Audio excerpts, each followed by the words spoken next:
युद्ध के 55वें दिन भी रूस के हमले जारी हैं। यूक्रेन के सबसे बड़े शहर लवीव के रिहायशी इलाकों में रूसी मिसाइलों ने कहर बरपाया है। रूस की ओर से लवीव में 5 मिसाइल हमले हुए हैं। बताया जा रहा है कि इस हमले में 7 लोगों की मौत हो गई, जबकि 8 लोग बुरी तरह घायल बताए जा रहे हैं। लवीव के मेयर ने रिहायशी इलाके में हुए इस हमले की निंदा की है। उन्होंने कहा कि ये भयानक है कि रूस निर्दोष लोगों को निशाना बना रहा है।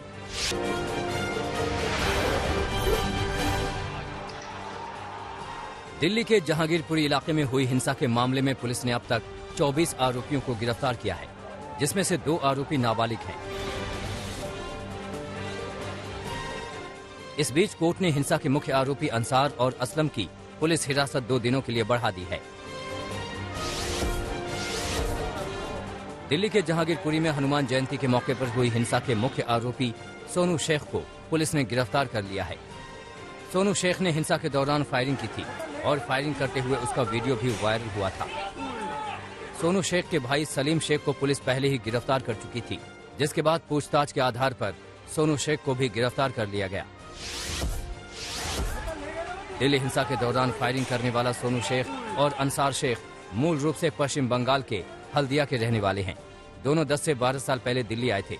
दोनों स्क्रैप के कारोबार से जुड़े हैं। केंद्रीय गृह मंत्री अमित शाह ने दिल्ली के जहांगीरपुरी में दंगा फैलाने वालों पर कड़ी कार्रवाई का निर्देश दिया है। सूत्रों के मुताबिक अमित शाह ने दिल्ली पुलिस के अधिकारियों से बात की। इस बातचीत में अमित शाह ने कहा कि दंगाइयों पर कड़ी कार्रवाई की जाए। कार्रवाई ऐसी होनी चाहिए कि वो मिसाल बने।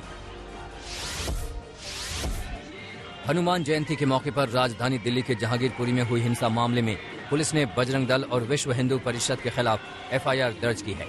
VHP और बजरंग दल पर बिना इजाजत शोभा यात्रा निकालने का आरोप है। आज तक से बातचीत में दिल्ली पुलिस के कमिश्नर ने बताया कि जहांगीरपुरी में 3 में से 1 शोभा यात्रा की इजाजत नहीं ली गई थी। जिस शोभा यात्रा की इजाजत नहीं ली गई थी उसी में दंगा हुआ। जहांगीरपुरी हिंसा मामले में AIMIM अध्यक्ष असदुद्दीन ओवैसी ने दिल्ली पुलिस पर सवाल उठाए हैं। ओवैसी ने कहा कि जुलूस में हथियारों की क्या जरूरत थी, लोगों के हाथों में कट्टा पिस्टल क्यों थी, क्या तलवार और कट्टा लेकर जुलूस निकालना धार्मिक है। कई तरह के भड़काऊ नारे भी लगाए गए। ऐसे में दिल्ली पुलिस की ओर से कार्रवाई क्यों नहीं की गई। वहीं हिंसा के बाद पुलिस की कार्रवाई पर भी ओवैसी ने सवाल किया और फिर एक ही पक्ष के लोगों की गिरफ्तारी क्यों हो रही है। आपने 14 मुसलमानों को गिरफ्तार कर लिया, उसमें से कई जुवेनाइल है।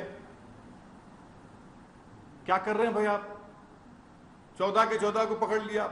और एक लड़का है अंसार, उसका वीडियो है। क्या कमिश्नर पुलिस नहीं देखते? क्या अमित शाह नहीं देखते? क्या इंटेलिजेंस नहीं देखता? वो अंसार को भी नहीं क्यों बनाए?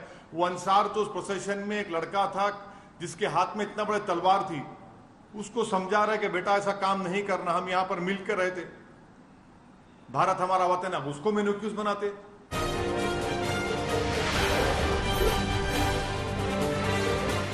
16 अप्रैल के दिल्ली दंगे को लेकर आज तक के स्टिंग ऑपरेशन में कई बड़े खुलासे हुए हैं।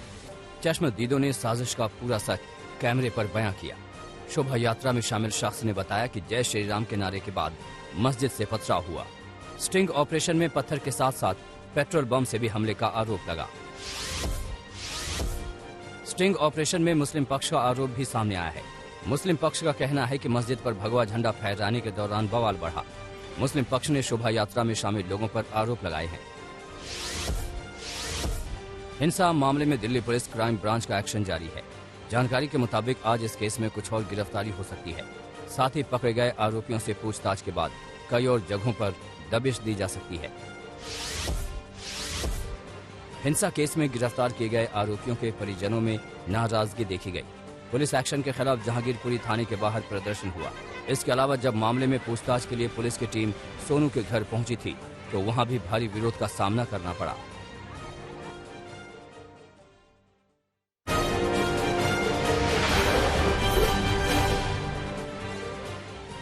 प्रधानमंत्री नरेंद्र मोदी 21 अप्रैल को सिख गुरु तेग बहादुर के 400वें प्रकाश पर्व पर लाल किले से राष्ट्र को संबोधित करेंगे।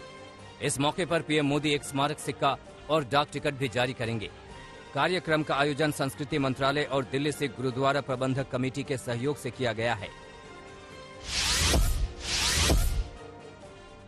लेफ्टिनेंट जनरल मनोज पांडे देश के नए सेना प्रमुख होंगे। केंद्र सरकार ने उनकी नियुक्ति को हरी झंडी दे दी है। रक्षा मंत्रालय की ओर से बताया गया कि सरकार ने लेफ्टिनेंट जनरल मनोज पांडे को अगले सेना अध्यक्ष के रूप में नियुक्त करने का फैसला किया है। 30 अप्रैल को लेफ्टिनेंट जनरल मनोज पांडे को भारतीय सेना की कमान सौंपी जाएगी। मनोज पांडे देश के पहले इंजीनियर होंगे जिन्हें सेना प्रमुख की कमान सौंपी जाएगी। वर्तमान सेना प्रमुख मनोज मुकुंद नरवणे इस महीने के आखिर में सेवानिवृत्त हो रहे हैं। पीडीपी अध्यक्ष महबूबा मुफ्ती ने दिल्ली में कांग्रेस अध्यक्ष सोनिया गांधी से मुलाकात की।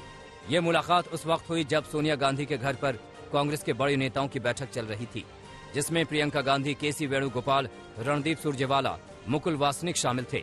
इस बैठक में चुनावी रणनीतिकार प्रशांत किशोर मौजूद थे।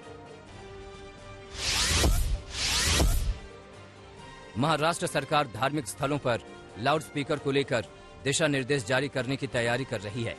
महाराष्ट्र के गृह मंत्री दिलीप पाटिल ने कहा कि राज्य के पुलिस महानिदेशक और मुंबई पुलिस आयुक्त लाउडस्पीकर के उपयोग पर दिशा निर्देश तैयार करेंगे, जिसे 1-2 दिन में जारी किया जाएगा।